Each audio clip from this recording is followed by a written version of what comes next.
Akatist za sve postradale u Novom Sadu pred čudotvornom ikonom Majke Božje svih žalosnih radosti.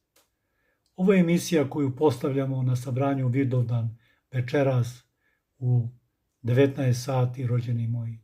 Večeras u 19 sati možete, moliti se zajedno sa nama, saborno, uz ovaj akatist, za pokoj duša svih postradalih 14 naših braća i sestara u Novom Sadu pod gomilom betona, za utehu njihovih porodica pred ikonom svih žalosnih radost i za iseljenje troje za čije se živote lekari bore u kliničkom centru u Novom Sadu.